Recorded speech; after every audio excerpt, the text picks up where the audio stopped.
প্রিয় শিক্ষার্থীরা আসসালামু আলাইকুম। আশা করছি সবাই সুস্থ এবং ভালো আছেন। আজকের ভিডিওতে আমরা এসএসসি ফিজিক্সের কাজক্ষমতা শক্তি অধ্যায়ের খুবই গুরুত্বপূর্ণ একটি সিকিউ প্রবলেম সলভ করব। প্রিয় শিক্ষার্থীরা, তাহলে আসুন আমরা শুরু করি। আমরা স্ক্রিনে একটি সৃজনশীল প্রশ্ন দেখতে পাচ্ছি। প্রিয় শিক্ষার্থীরা, এই সৃজনশীল প্রশ্নে একটি চিত্র দেওয়া আছে।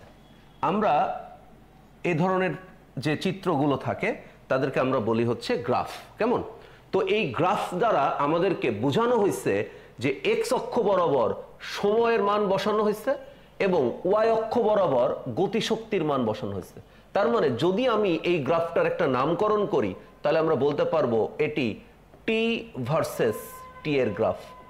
তবে এখানে ক্যাপিটাল টি দিয়ে আমরা গতিশক্তি বুঝিয়েছি এবং স্মল টি দিয়ে আমরা সময় বুঝিয়েছি, অর্থাৎ এটা গতিশক্তি বনাম সময়ের গ্রাফ। প্রিয় শিক্ষার্থীরা, এই গ্রাফটাকে আরেকটু সুন্দরভাবে অ্যানালাইসিস করার জন্য আমরা দুটি চিত্র পাশাপাশি স্ক্রিনে এঁকে রেখেছি। ওকে প্রিয় শিক্ষার্থীরা, আপনারা দেখতে পাচ্ছেন আমাদের যে গতিশক্তি বনাম সময়ের যে লেখচিত্র, এখানে আমরা দেখতে পাচ্ছি এক্স অক্ষ বরাবর সময়ের মান 4, 8 এরকম ভাবে বসানো হয়েছে এবং ওয়াই অক্ষের উপর কোনো একটা বিন্দু চিন্তা করে সেখানে গতিশক্তির মান বসানো হয়েছে 6241 জুল। কেমন? তাহলে আমরা এইখানে বুঝতে পারতেছি যে এখানে 8 সেকেন্ড টাইমে ওই বস্তুটার ম্যাক্সিমাম গতিশক্তির পরিমাণ হচ্ছে 6241 জুল। এই গ্রাফটা যখন শুরু হয়েছিল ও বিন্দু থেকে, তখন আমরা দেখেছি এই ও বিন্দুতে সময়ের পরিমাণও 0 ছিল, গতিশক্তির পরিমাণও 0 ছিল, অর্থাৎ এটা একটা মূল বিন্দুগামী সমীকরণ ছিল। অর্থাৎ আমরা যখন ঘটনাটি পর্যবেক্ষণ করেছিলাম তখন শুরুতে তার টাইম এবং আরেকটি যে রাশি গতিশক্তি তার পরিমাণ সেখানে 0 ছিল। প্রিয় শিক্ষার্থীরা, তাই আমরা এই চিত্রটার সাথে আমরা আরেকটি চিত্রর তুলনা করেছি, যে চিত্রটা আমাদের ডান পাশে আপনারা দেখতে পাচ্ছেন। আমরা ভূমি থেকে নির্দিষ্ট উচ্চতায় এই অবস্থানে একটা বস্তুকে কল্পনা করেছি। প্রিয় শিক্ষার্থীরা, এই অবস্থানে যখন বস্তুটি ছিল তখন আমাদের টাইম গণনাও ছিল 0, ওই বস্তুটির আদিবেগ ছিল 0। আর আদিবেগ যদি 0 থাকে, কোনো বস্তু যদি স্থির থাকে, তাহলে ওই বস্তুটির গতিশক্তিও কিন্তু 0 হয়। তার মানে আমরা বলতে পারি এই বিন্দুটাই হচ্ছে আমাদের সেই ও বিন্দু যেখানে আমাদের গতিশক্তি এবং সময় দুইটাই 0 ছিল। এবার আমি ওই বস্তুটাকে উপর থেকে নিচের দিকে ফেলে দিয়েছি। তাহলে ওই বস্তুটা যদি উপর থেকে নিচের দিকে পড়তে থাকে, তাহলে পড়তে পড়তে একটা সময় আমরা দেখব সে ভূমিতে এসে আঘাত করবে এবং সে যখন ভূমিতে এসে আঘাত করবে তখন তার বেগ কিন্তু সর্বোচ্চ হবে। তার মানে ভূমিতে আঘাত করার ঠিক পূর্ব মুহূর্তে পড়ন্ত বস্তুর বেগ ম্যাক্সিমাম হয়। প্রিয় শিক্ষার্থীরা, পড়ন্ত বস্তুর ক্ষেত্রে ওর আদিবেগ 0 হয়, কিন্তু ওই বস্তুটা যখন একদম ভূমিতে এসে আঘাত করে, ভূমিতে এসে আঘাত করার ঠিক পূর্ব মুহূর্তে তার বেগ ম্যাক্সিমাম হয়। আর বেগ ম্যাক্সিমাম হলে আমরা বলতে পারি তার গতিশক্তিও ম্যাক্সিমাম হবে। প্রিয় শিক্ষার্থীরা, তার মানে এই গ্রাফটা দিয়ে কিন্তু আমাদের সেরকম কিছুই একটা বোঝাচ্ছে যে কোনো একটা বস্তু স্থির অবস্থান থেকে নিচের দিকে পড়তেছে, তার বেগ বৃদ্ধি পাচ্ছে, অর্থাৎ তার সময়ও বাড়ছে, তার বেগও বাড়ছে এবং এক সময় সে যখন ভূমিতে আঘাত করার ঠিক পূর্ব মুহূর্তে তখন তার সময় হচ্ছে 8 সেকেন্ড। তার মানে আমরা বলতে পারি এই যে বস্তুটি এ থেকে ভূমিতে এসে পৌঁছাবে, এর টোটাল তার সময় লেগেছে হচ্ছে 8 সেকেন্ড এবং এইখানে এসে তার ভি এটা হয়ে যাবে ম্যাক্সিমাম, তার ভিটা হয়ে যাবে ম্যাক্সিমাম এবং এইখানে তার গতিশক্তির পরিমাণ হবে 6241 জুল। প্রিয় শিক্ষার্থীরা, আসলে আমরা এই গ্রাফটিকে আসলে এরকম একটা ছবি দিয়ে বোঝানোর চেষ্টা করেছি এবং আমরা দেখতে পাচ্ছি বস্তুটি যখন উপর থেকে নিচের দিকে পড়তেছে তখন সে, আমি ধরে নিচ্ছি, কখনো এই অবস্থানে ছিল এ অবস্থানে যখন ছিল তখন তার আদিবেগ শূন্য, তার গতিশক্তি শূন্য। ওই বস্তুটা যখন বি অবস্থানে নামলো তখন তার বেগ ইউ থেকে v1 হয়ে গেল, তার মানে তখন তার একটু সময় লেগেছে, তার মানে তার সময়ও একটু বেড়েছে, তার বেগও বেড়েছে। এরপরে যখন বি থেকে সি তে গেল তখন আমরা দেখেছি তার বেগ আরো বাড়ছে, তার মানে তার টাইমও একটু বাড়ছে, তার বেগও একটু বাড়ছে। তার মানে প্রিয় শিক্ষার্থীরা, কোন একটা বস্তু যখন মুক্তভাবে উপর থেকে নিচের দিকে পড়ে সময়ের সাথে সাথে তার বেগ বৃদ্ধি পায় আমরা জানি, আর বেগ যদি বৃদ্ধি পায় তাহলে তার গতিশক্তিও বৃদ্ধি পায়। কেমন?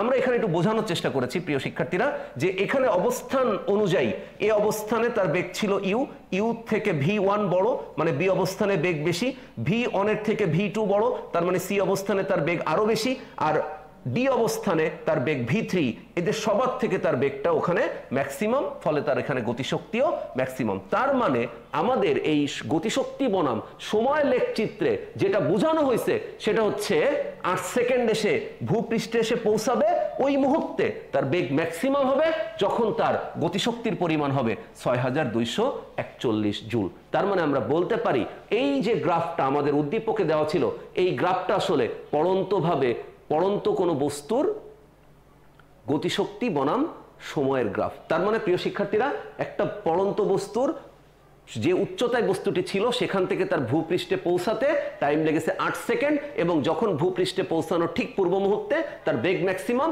তখন তার গতিশক্তি হয়েছিল 6241 জুল। তাহলে আমরা এই উদ্দীপকটাকে অ্যানালাইসিস করেছি এখানে, এবং দুটি চিত্রের মাধ্যমে আমরা বোঝানোর চেষ্টা করেছি। এই চিত্রটা দেখে আমাদের ভয় পাওয়ার কিছু নেই, এইটা আসলে একটা পড়ন্ত বস্তুর চিত্রই, তাকে গ্রাফ দিয়ে বোঝানো হয়েছে। এবং গ্রাফটা আপনাদের কাছে একটু মানে অপরিচিত করার জন্য আসলে সেখানে বেগ ব্যবহার না করে সেখানে গতিশক্তি ব্যবহার করেছে। তার মানে আমরা জানি পড়ন্ত বস্তুর ক্ষেত্রে যত নিচের দিকে পড়তে থাকবে তার টাইম বাড়ার সাথে সাথে তার বেগও বাড়বে, বেগ বাড়লে তার গতিশক্তি বাড়বে। প্রিয় শিক্ষার্থীরা, অর্থাৎ এখান থেকে 0 থেকে টি, তার মানে সময়টা আসলে যখন 0 ছিল, সময়টা যখন 0 ছিল তখন বস্তুটা স্থির ছিল, তাই তার গতিশক্তিও শূন্য ছিল। এই জন্য একদম মানে মূল বিন্দু থেকে গ্রাফটা শুরু হয়েছে, 0 থেকে তার টাইমটা যখন 8 সেকেন্ড হয়েছে, তার মানে এখানে এসে তার টাইমটা হচ্ছে 0 থেকে, আমরা বলতে পারি তার টাইমটা হচ্ছে 0 থেকে 8 সেকেন্ড। কেমন? তার গতিশক্তি হচ্ছে, তার টিও হচ্ছে 0 থেকে শুরু করছিল এবং 6241 জুল তার গতিশক্তিটা হয়েছে। এইটাই আসলে গ্রাফে বোঝানোর চেষ্টা করা হয়েছিল, আর আমরা আসলে এখানে বেগ আর সময় ব্যবহার করে সেটাই বোঝানোর চেষ্টা করছি। পড়ন্ত বস্তু যখন নিচের দিকে নামতে থাকবে ও যত ভূপৃষ্ঠের দিকে আসতে থাকবে তত তার বেগ বাড়তে থাকবে, তার গতিশক্তিও বাড়তে থাকবে। ওকে প্রিয় শিক্ষার্থীরা, আশা করছি এবার আমরা উদ্দীপকের সাহায্যে গ এবং ঘ এর উত্তরগুলো নিজেরাই অ্যান্সার করতে পারবো। ওকে প্রিয় শিক্ষার্থীরা, তাহলে আমরা এখানে দেখতে পাচ্ছি মুক্তভাবে পড়ন্ত বস্তুর এই যে বস্তুটা ছিল, এই বস্তুটার ভর হচ্ছে 2 কেজি। ওকে, কোনো সমস্যা নাই। আর বলতেছে পি বিন্দুতে তার গতিশক্তি নির্দেশ করে। ওকে ফাইন, সব ওকে। এখন আমরা প্রশ্নটা একটু অ্যানালাইসিস করি। প্রশ্ন বলছে বস্তুটি ভূমি স্পর্শ করার মুহূর্তে বেগ নির্ণয় করো। প্রিয় শিক্ষার্থীরা, আমি আগেই বলেছি যখন ভূমি স্পর্শ করবে বস্তুটা তখন তার গতিশক্তি ছিল ম্যাক্সিমাম। তাহলে গতিশক্তি ব্যবহার করেই কিন্তু আমরা কি করব, আমরা এখানে বেগটা বের করতে চাই। তাহলে আমরা গ নম্বর প্রবলেম সলভ করে ফেলি। আমরা গ নম্বরে লিখতে পারি T equal to half M V square. Okay প্রিয় শিক্ষার্থীরা, আমাদের বলছে ভূমি স্পর্শ করার মুহূর্তে।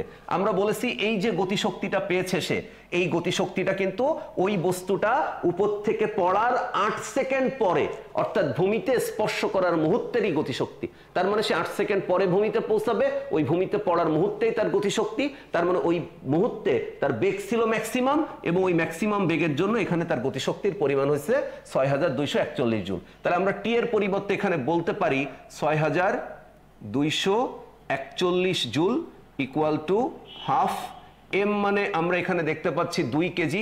তাহলে এটা আমরা 2 বসিয়ে দিব, আর আমাদের উদ্দেশ্য হচ্ছে এখানে ভি এর মানটা বের করা। প্রিয় শিক্ষার্থীরা, এর পরবর্তী লাইনটা আমরা আরো একটু সিম্পলিফাই করে লিখতে পারি, সেটা হচ্ছে 6241 ইকুয়াল টু ভি স্কোয়ার। তার মানে আমরা এখানে 2 কেটে দিতে পারি। তাহলে অতএব ভি ইকুয়াল টু আমরা এখানে পাচ্ছি 6241 তার রুট ওভার। কেমন? তাহলে আমরা এখন এখানে এটা রুট করতে চাই। 6241 তার রুট করলে আমরা পাচ্ছি হচ্ছে 79 মিটার পার সেকেন্ড। ওকে প্রিয় শিক্ষার্থীরা, আমি সবসময় অঙ্ক করানোর সময় একটা কথা আপনাদেরকে বলি, সেটি হচ্ছে আমরা একটি গাণিতিক সমস্যা বিভিন্ন রকমভাবে সেটা সলভ করতে পারি।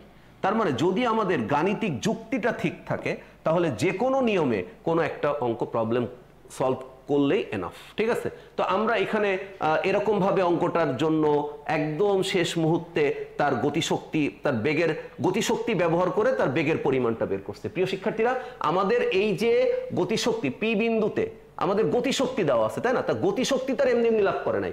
গতিশক্তি লাভ করার জন্য তার তো আগে বেগ লাভ করা লাগছে, তাই না? তার মানে এইখানে আমরা বলতে পারি বস্তুটা যখন এখানে আসছে তখন তার গতিশক্তিটা দেওয়া আছে। তার মানে উপর থেকে বস্তুটা যখন নিচের দিকে পড়ছে, উপর থেকে যখন নিচের দিকে পড়ছে 8 সেকেন্ডে সে ভূমিপৃষ্ঠে পৌঁছেছিল। তা 8 সেকেন্ডে ভূমিতে পড়ার মুহূর্তে তার গতিশক্তি দেওয়া আছে। তাহলে ওই সময় তার বেগটা ম্যাক্সিমাম, তো ওই সময় তার বেগটা হচ্ছে 79 মিটার পার সেকেন্ড। এখন আমাদের তো এখানে 8 সেকেন্ড দেওয়া ছিল, তাহলে এই 8 সেকেন্ড ব্যবহার করে আমরা বেগটা বের করতে পারতাম কিনা? প্রিয় শিক্ষার্থীরা, 8 সেকেন্ড ব্যবহার করে যদি আমরা বেগটা বের করতে চাইতাম তাহলে আমরা কিভাবে বের করতাম?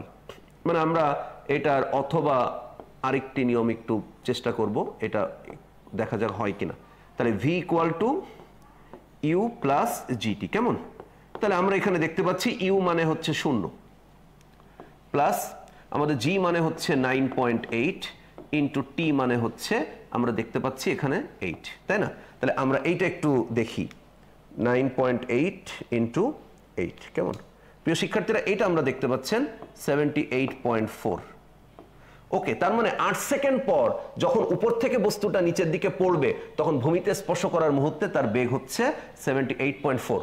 প্রিয় শিক্ষার্থীরা, আমাদের কাছে যেহেতু গতিশক্তি, তার মানে এখানে বলা আছে পি বিন্দুর মান ভূমি স্পর্শ করার পূর্ব মুহূর্তে গতিশক্তি নির্দেশ করে। তাহলে পি বিন্দুর মান হচ্ছে 6241। তাহলে যেহেতু আমাদেরকে ইন্ডিকেট করে দিছে যে পি বিন্দুর মান ভূমি স্পর্শের পূর্ব মুহূর্তে গতিশক্তি নির্দেশ করে, আর আমাদের বেগও বের করতে বলছে ভূমি স্পর্শ করার মুহূর্তে বেগ, এই জন্য আসলে আমরা গতিশক্তি ব্যবহার করেই বেগের মানটা বের করেছি। যেহেতু পি বিন্দু আমাকে ভূমিতে স্পর্শ করার মুহূর্তে গতিশক্তি বলেছে, আর আমি এখানে ভূমিতে স্পর্শ করার মুহূর্তে পূর্ব মুহূর্তে বেগটা বের করেছি, তাই গতিশক্তি থেকেই আমি বেগটা বের করেছি। ওকে প্রিয় শিক্ষার্থীরা, তাহলে আমরা গতিশক্তি ব্যবহার করেই এই বেগের পরিমাণটা নির্ণয় করব। ওকে, এবার ঘ নম্বর প্রবলেমটা একটু দেখি।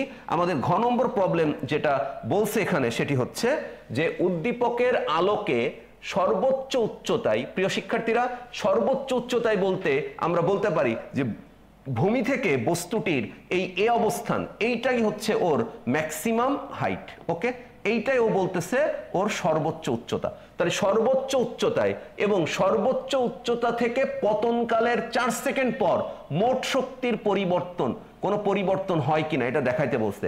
তার মানে আমরা এই যে উদ্দীপকে প্রদত্ত গ্রাফ, এই গ্রাফটা আমি যে চিত্র দিয়ে আপনাদেরকে বুঝাইছি, একটা পড়ন্ত বস্তুর চিত্র, আমাদেরকে এখন বলছে যে ওই সর্বোচ্চ উচ্চতায়, ভূমি থেকে সর্বোচ্চ উচ্চতায় বস্তুটির মোট শক্তি, আর ওই উচ্চতা থেকে যখন বস্তুটা পড়বে নিচের দিকে তখন 4 সেকেন্ড পরে মোট শক্তি, এটা সেম হবে কিনা। তাহলে আমাদের কাজ হচ্ছে সর্বোচ্চ উচ্চতায় মোট শক্তি বের করা, তারপরে সর্বোচ্চ উচ্চতা থেকে বস্তুটা যখন আমি ফেলে দিব ও নিচের দিকে পড়তে থাকবে, 4 সেকেন্ড পরে তার মোট শক্তি কেমন হবে এটা আমাদেরকে বের করতে হবে। ওকে প্রিয় শিক্ষার্থীরা, তাহলে ফার্স্ট স্টেপে আমরা সর্বোচ্চ উচ্চতা বের করব, সর্বোচ্চ উচ্চতায় মোট শক্তি বের করব। ওকে, তাহলে আমরা এখন ঘ নং প্রশ্নটা সলভ করতে চাই, আর ঘ নং প্রশ্ন সলভ করতে গেলে আমাদের সর্বোচ্চ উচ্চতা বের করতে হবে। তাহলে আমরা প্রথমে সর্বোচ্চ উচ্চতা কত এটা বের করব।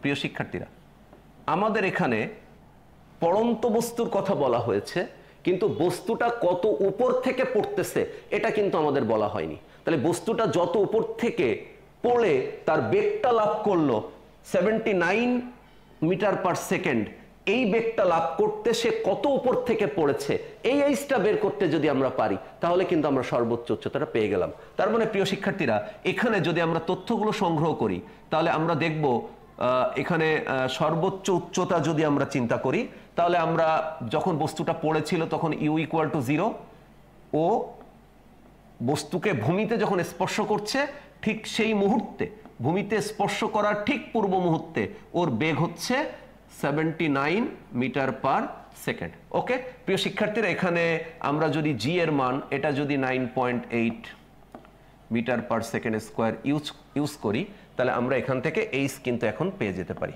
ঠিক আছে, তাহলে আমরা ভি স্কোয়ার আমরা জানি, V square equal to U square plus 2gh। কেমন? তাহলে এখান থেকে যদি আমরা এইচ এর মানটা পাই, তাহলে এইচ ইকুয়াল টু আমরা লিখতে পারি V square minus U square ভাগ 2 ইন্টু জি। ওকে প্রিয় শিক্ষার্থীরা, তাহলে ভি স্কোয়ার তার মানে ভূমিতে যখন আঘাত করেছিল তার মানে 79 স্কোয়ার, ইউ স্কোয়ার মানে যখন যে মুহূর্তে ও নিচে পড়া শুরু করেছিল 0 ইন্টু 2 ইন্টু 9.8। ওকে প্রিয় শিক্ষার্থীরা, তাহলে আমরা এখন এটার ক্যালকুলেশন করে ফেলবো। তাহলে আমরা এখন পাচ্ছি 79 স্কোয়ার ভাগ 2 ইন্টু 9.8। কেমন? তাহলে প্রিয় শিক্ষার্থীরা, আমরা এখানে দেখতে পাচ্ছি আমাদের উচ্চতা হচ্ছে 318.4183673 মিটার। কেমন? তাহলে প্রিয় শিক্ষার্থীরা, এইটাকে আমরা এখন লিখতে পারি এইচ ইকুয়াল টু 318.42 মিটার। ওকে প্রিয় শিক্ষার্থীরা, তাহলে আমাদের কাঙ্ক্ষিত সর্বোচ্চ উচ্চতা এটা কিন্তু আমরা বের করে ফেলছি। তাহলে আমরা দেখতে পাচ্ছি আমাদের সর্বোচ্চ উচ্চতা হচ্ছে 318.42। এখানে একটা বিষয় আমি আবার আপনাদেরকে ক্লিয়ার করতে চাই। আমি যখন গদাগের প্রবলেমটা সলভ করেছিলাম তখন আমরা দুইভাবে এটা চিন্তা করেছিলাম। প্রথমে আমরা চিন্তা করেছিলাম যে বস্তুটার গতিশক্তি, আমাদের এখানে বলা আছে পি বিন্দুর মান ভূমি স্পর্শের পূর্ব মুহূর্তে গতিশক্তি নির্দেশ করে, আর আমাদের নির্ণয় করতে হবে বস্তুটির ভূমি স্পর্শ করার মুহূর্তে বেগ। তাই যেহেতু আমাদেরকে ভূমি স্পর্শ করার মুহূর্তে গতিশক্তি দেওয়া আছে, তাই গতিশক্তি সূত্র ব্যবহার করে ভূমি স্পর্শ করার মুহূর্তে বেগ আমরা বের করেছি। প্রিয় শিক্ষার্থীরা, তার আমরা মান পেয়েছিলাম 79 মিটার পার সেকেন্ড। আমরা বিকল্প হিসাবে দেখার চেষ্টা করেছিলাম এই 8 সেকেন্ডে উপর থেকে নিচে পড়ার মুহূর্তে তার বেগ কত হয়, আমরা সেটা পেয়েছিলাম, সামান্য একটু কম আসছিল আসলে। তার মানে আমরা যেহেতু উদ্দীপকে আমাদের ভূমিতে স্পর্শ করার মুহূর্তে গতিশক্তি দেওয়া আছে, তাই ভূমিতে স্পর্শ করার মুহূর্তে বেগ বের করার সময় গতিশক্তির তথ্যই ব্যবহার করেছি। ওকে প্রিয় শিক্ষার্থীরা, সেই যে 79 মিটার পার সেকেন্ড আমরা পেয়েছিলাম ভূমিতে স্পর্শ করার মুহূর্তে ওই বস্তুটার বেগ, সেই বেগটা আমরা ব্যবহার করেছি। তার মানে আমি এখান থেকে যখন বস্তুটাকে নিচে পড়তে দিয়েছিলাম মুক্তভাবে, তখন তার আদিবেগ ছিল 0, এবং যখন সে ভূমিকে স্পর্শ করেছে ঠিক সেই মুহূর্তে তার গতিশক্তি ছিল 6241 জুল, অর্থাৎ তার বেগ, এই যে ম্যাক্সিমাম ভেলোসিটি যেটা, সেটা হচ্ছে 79 মিটার পার সেকেন্ড। এটা কিন্তু আমরা নির্ণয় করেছিলাম।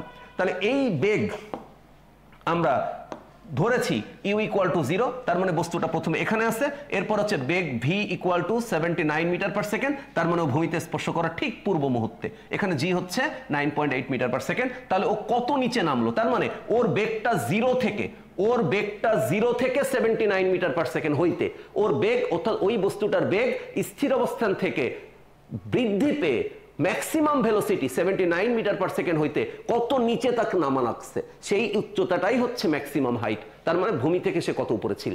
ওকে প্রিয় শিক্ষার্থীরা, সেজন্য আমরা গতির চতুর্থ সমীকরণ V square equal to U square plus 2gh এটাই ব্যবহার করেছি। এটা ব্যবহার করে আমরা দেখলাম আমাদের ম্যাক্সিমাম হাইট হচ্ছে 318.42, অর্থাৎ 318.42 মিটার।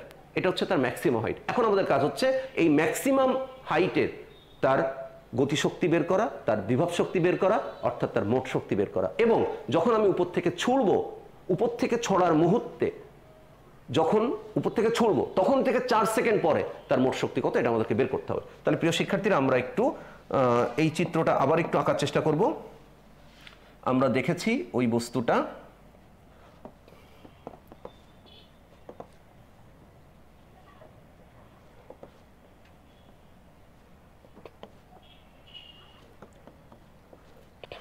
প্রিয় শিক্ষার্থীরা, আমরা এখন চিত্র দেখতে পাচ্ছি একটা। এই চিত্রে আমরা যদি একটু এরকম চিন্তা করি, তাহলে একটা বস্তু ভূমি থেকে 318.42 মিটার, অর্থাৎ এইটাই হচ্ছে তার সর্বোচ্চ উচ্চতা। তার সর্বোচ্চ উচ্চতা, তার মানে সে এই অবস্থানে ছিল, আর ভূমিতে যখন ভূমি থেকে এটা আমরা বি চিন্তা করতেছি। তার মানে প্রিয় শিক্ষার্থীরা এই চিত্রে আমরা বুঝতে পারতেছি বস্তুটা ভূমি থেকে 318.42 মিটার উপরে ছিল। তাহলে এখন বস্তুটা এই অবস্থানে, তার মানে আমরা বলতে পারি বস্তুটা সর্বোচ্চ উচ্চতায়। তাহলে সর্বোচ্চ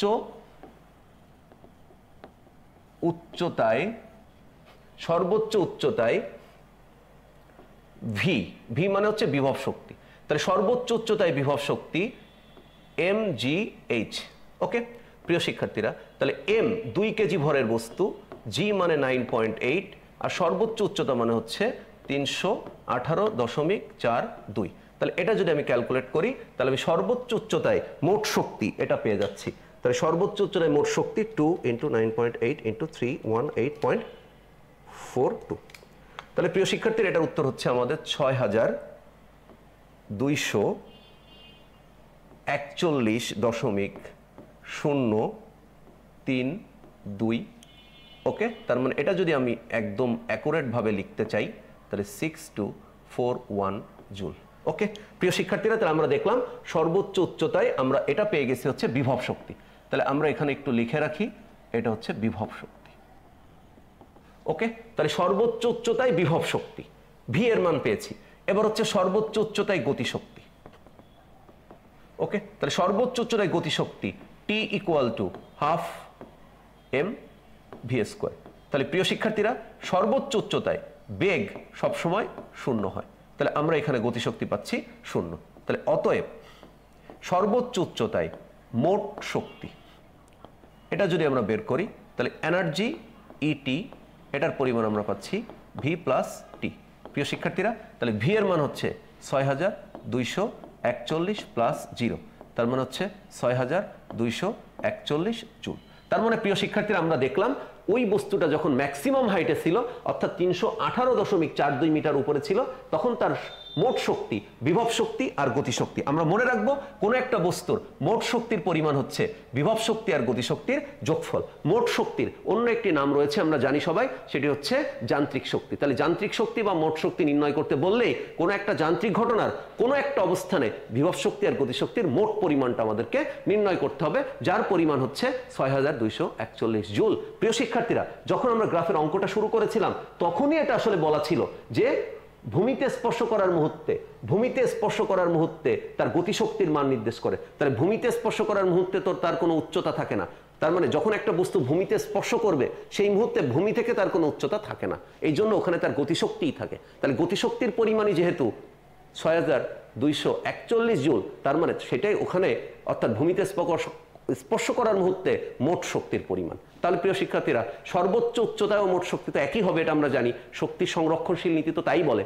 এই কারণে ভূমিতে স্পর্শ করার মুহূর্তে গতিশক্তির পরিমাণ যেটা আপনি পেয়েছেন, সর্বোচ্চ উচ্চতায় মোট শক্তির পরিমাণও কিন্তু আপনি একই পেয়েছেন। এখন আমাদের কাজ হচ্ছে ভূমিতে স্পর্শ, যেহেতু আমরা সর্বোচ্চ উচ্চতায় বের করেছি, এখন আমাদের কাজ হচ্ছে এই বস্তুটাকে আমরা ফেলে দিব। এই বস্তুটাকে যখন আমরা ফেলে দিব, তো আমরা মনে করলাম এই বস্তুটাকে আমি ফেলে দিয়েছি, এই বস্তুটা কোনো একটা মুহূর্তে আসছে এরকম একটা অবস্থানে, আমরা এখানে দেখতে পাচ্ছি এরকম একটা অবস্থানে বস্তুটা আসছে। এরকম একটা অবস্থান বলতে আমরা যেটা বোঝাচ্ছি সেটা হচ্ছে এইখান থেকে এইখানে সে 4 সেকেন্ড পর এসে এই সি অবস্থানে এসে পৌঁছাইছে। প্রিয় শিক্ষার্থীরা, এখন আমাদের কাজ হচ্ছে 4 সেকেন্ড পরে এই সি অবস্থানে আমাদেরকে বের করতে হবে বিভব শক্তি আর গতিশক্তির মান, অর্থাৎ মোট শক্তির মান। কেমন? তাহলে এখন আমরা যে কাজটি করব সেটি হচ্ছে 4 সেকেন্ড পর। ওকে, 4 সেকেন্ড পর আমরা বের করব বিভব শক্তি।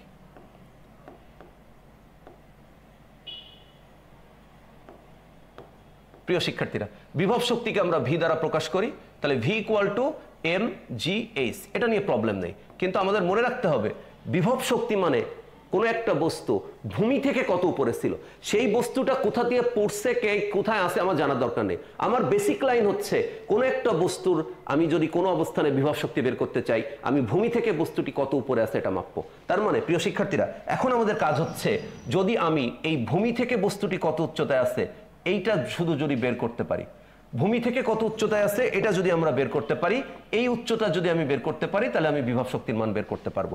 তার মানে প্রিয় শিক্ষার্থীরা, যদি আমি এখন একটু এখানে এক্সট্রা করে রাখি যে 4 সেকেন্ড পর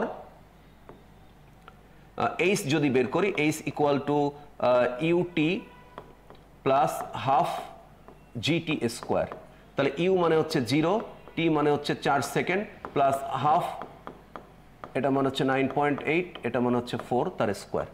ওকে প্রিয় শিক্ষার্থীরা, তার মানে 4 সেকেন্ড পরে আমি এইচটা বের করতে চাই, তার মানে হচ্ছে 0.5 গুণ 9.8 গুণ 16। ওকে প্রিয় শিক্ষার্থীরা, তাহলে এটা হচ্ছে 78.4 মিটার। তার মানে প্রিয় শিক্ষার্থীরা, ওই বস্তুটা 4 সেকেন্ড পর এই যে দূরত্বটা অতিক্রম করেছে সেখানে, এটার পরিমাণ হচ্ছে 78.4 মিটার। ওকে প্রিয় শিক্ষার্থীরা, তাহলে এই এইচ এর পরিমাণ কত হবে? এই এইচ এর পরিমাণ হবে হচ্ছে এখন 318.42 মাইনাস 78.4। তাহলে প্রিয় শিক্ষার্থীরা, আমরা এটা যদি একটু বের করি, 318.42 মাইনাস অ্যান্সার, তাহলে এটা আমরা পাবো হচ্ছে প্রিয় শিক্ষার্থীরা এই এইচ এর পরিমাণ, অর্থাৎ ভূমি থেকে সি এর উচ্চতা। আমি যদি ভূমি থেকে সি এর উচ্চতা যদি চিন্তা করি, তাহলে আমি এখানে এইচ পাবো হচ্ছে 240.02 মিটার। ওকে প্রিয় শিক্ষার্থীরা, এটা আমি এখন যদি এখানে বসাই, তার মানে এম মানে হচ্ছে 2, জি মানে হচ্ছে 9.8 ইন্টু এইচ মানে হচ্ছে 240.02। আমি আপনাদেরকে স্পষ্ট করে একটা লাইন আবারও বুঝাইতে চাই, যখন কোনো একটা বস্তুর কোনো একটা অবস্থানে বিভব শক্তি বের করবেন, তখন সেটি ভূমি থেকে কত উপরে আছে এইটার মান আপনাকে জানা দরকার। আমাদের এখানে 4 সেকেন্ড পর বিভব শক্তি বের করতে বলছে, তাহলে উপর থেকে যখন বস্তুটা পড়তেছে তখন 4 সেকেন্ড পর সে দূরত্ব অতিক্রম করতেছে, অর্থাৎ সি অবস্থানে আসতে তার অতিক্রান্ত দূরত্বের পরিমাণ 78.4 মিটার। তাহলে আমরা এখন নির্ণয় করছি তাহলে ভূমি থেকে সে কত উপরে ছিল। তাহলে ভূমি থেকে সে কত উপরে ছিল এটা বের করার জন্য 318.42 থেকে আমি 78.4 বিয়োগ করছি। ওকে প্রিয় শিক্ষার্থীরা, জাস্ট এখন আমি এখানে যদি মানটা বসাই দিই, গুণ 9.8 গুণ 2। ওকে তাহলে এটার মান আমি পাচ্ছি 4004.392 জুল।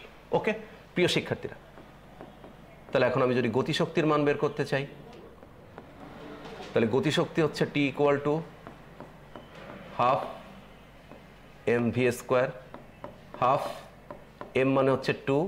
প্রিয় শিক্ষার্থীরা, যদি আমি গতিশক্তির মান বের করতে চাই, তাহলে গতিশক্তির মান বের করতে গেলে এখন আমার 4 সেকেন্ড পরে এই বেগটার মান দরকার হবে। তাহলে 4 সেকেন্ড পরে যদি আমি বেগটা নির্ণয় করতে পারি, তাহলে 4 সেকেন্ড পরে, অর্থাৎ উপর থেকে যখন বস্তুটা 4 সেকেন্ড পরে সি অবস্থানে আসছিল, তাহলে সি অবস্থানের এই পৌঁছানোর মুহূর্তে আমি বেগের মানটা নির্ণয় করতে পারবো। তাহলে এখন আমাদের কাজ হচ্ছে 4 সেকেন্ড পরে জাস্ট বেগটা বের করা। তাহলে আমরা এখানে রাফে আবার 4 সেকেন্ড পর বেগ যদি বের করতে চাই, তাহলে উপর থেকে পড়ার ক্ষেত্রে V equal to U plus G T, কেমন? তাহলে U equal to 0, G equal to 9.8 আর টি হচ্ছে 4 সেকেন্ড। তাহলে আমরা যদি এখন এটা গুণ করি, বের করতে চাই, তো 9.8 গুণ 4, তার মানে এটা হচ্ছে 39.2 মিটার পার সেকেন্ড। তার মানে ওই বস্তুটা যখন এ অবস্থান থেকে নিচের দিকে নামতেছিল, 4 সেকেন্ড পরে যখন সে সি অবস্থানে পৌঁছাবে, ওই মুহূর্তে তার বেগ হবে হচ্ছে 39.2 মিটার পার সেকেন্ড। তাহলে প্রিয় শিক্ষার্থীরা, আমরা 4 সেকেন্ড পর মোট শক্তি বের করতে চাই, সেজন্য আমরা বিভব শক্তির পরিমাণ বের করছি। এখন গতিশক্তির পরিমাণ বের করার ক্ষেত্রে ভি এর মান আমি 39.2 বসাতে চাই। তাহলে 39.2 যদি আমরা এখানে বসাই, তার হোল স্কোয়ার, তাহলে এখন এটা আমরা ক্যালকুলেট করে বসাতে চাই 1536.64 জুল। তাহলে প্রিয় শিক্ষার্থীরা, 4 সেকেন্ড পরে মোট শক্তি বের করার উদ্দেশ্যে আমরা বিভব শক্তি এবং গতিশক্তির মানটা নির্ণয় করে ফেলছি। এখন শুধু আমরা এটা যোগ করব, কারণ আমরা জানি কোনো একটা অবস্থানে যদি আমরা বিভব শক্তি এবং গতিশক্তির মান যোগ করি, তাহলে আমরা মোট শক্তির পরিমাণটা পেয়ে যাব। তাহলে এখন আমাদের কাজ হচ্ছে 4 সেকেন্ড পর মোট শক্তি বের করা, কেমন? তাহলে আমরা 4 সেকেন্ড পর মোট শক্তিটা নির্ণয় করতে চাই। তাহলে মোট শক্তি, এটার মানে আমরা জানি বিভব শক্তি প্লাস গতিশক্তি। তা 4 সেকেন্ড পর আমরা বিভব শক্তির মান বের করেছিলাম 4704.3 9.2 আর গতিশক্তির মান আমরা বের করেছি 1536.64। যদি আমরা এখন এই দুটি মান যোগ করি 4704.392, তাহলে আমরা এখানে পাচ্ছি 6241.032। প্রিয় শিক্ষার্থীরা, এই মানটা যদি আমরা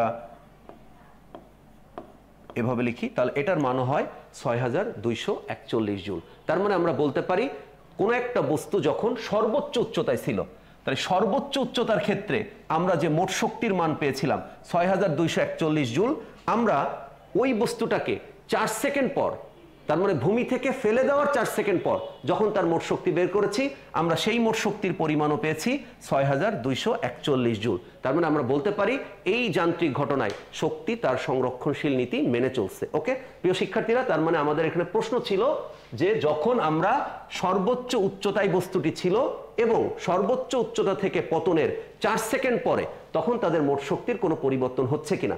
আমরা দেখতে পাচ্ছি যখন কোনো বস্তু কোন একটা যান্ত্রিক ঘটনা ঘটায়, সেই যান্ত্রিক ঘটনার ক্ষেত্রে তার শক্তির পরিমাণ অর্থাৎ তার বিভব শক্তি এবং তার গতিশক্তি রূপান্তর ঘটতে পারে, কিন্তু তার মোট শক্তি সবসময় নির্দিষ্টই থাকবে। ওকে প্রিয় শিক্ষার্থীরা, তাহলে এখানে সর্বোচ্চ উচ্চতায় এবং পতনের 4 সেকেন্ড পর তার মোট শক্তির কোনো পরিবর্তন হয় নাই। ওকে, তাহলে আমরা এই যে সিকিউ প্রবলেমটি মণিপুর উচ্চ বিদ্যালয় ও কলেজ ঢাকা, এই গুরুত্বপূর্ণ সিকিউ প্রবলেমটি আমরা সবাই বুঝতে পেরেছি। প্রিয় শিক্ষার্থীরা, সবাই ফিজিক্স ল্যাবের সাথেই থাকবেন, সুস্থ থাকবেন, ভালো থাকবেন। All the best. আল্লাহ হাফেজ।